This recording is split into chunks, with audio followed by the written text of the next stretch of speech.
Welcome to Getting Real with Matt O'Neill, and today we're getting as real as it gets. We are talking about forgiveness. My favorite quote in forgiveness is when one forgives, two souls are set free. If there's anyone in your life that you feel like doesn't deserve your forgiveness right now, watch this video because this is the key to your happiness. You forgive for yourself, not for the other person. It helps the other person too, but definitely if you're holding on to a grudge or if you feel harmed or if you feel someone harmed you and they don't deserve your forgiveness, it is holding you back from becoming the greatest you that you could be. Mitch Albom said in one of his books that anger towards someone, trying to hurt them, is like drinking a vial of poison yourself thinking it's going to harm them. It doesn't. Anger, non-forgiveness, judgment of someone else is poison in your system. So then the question becomes, how do you forgive? Well, the first thing is you have to want happiness and joy more than you want to prove that you're right. This means you've got to want to be happy more than you want to prove to this person that they did harm you and that they suck as a person and that they deserve for you to be angry. You got to want to be happy more than you want to show them that they were wrong.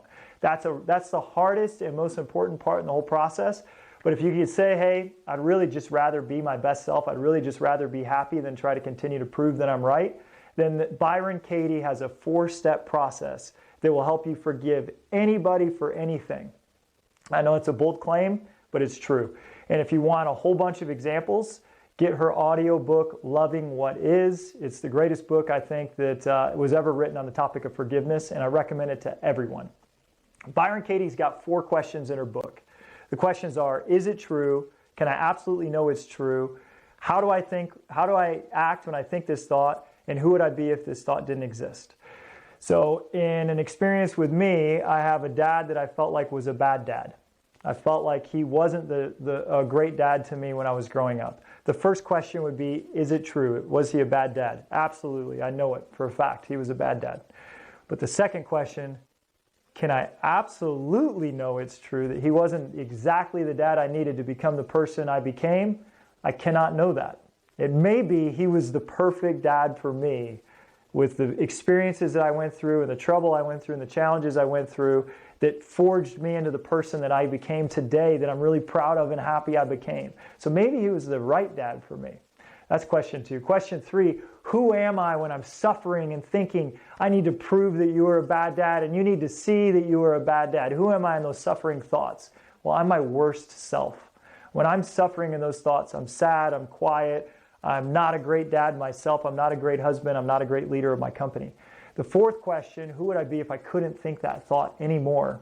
I'd be my best me. If I couldn't worry about and suffer over these thoughts over and over and over again about how he was a bad dad, I'd be out there crushing it as a father, as a husband, as a friend, and leading my company.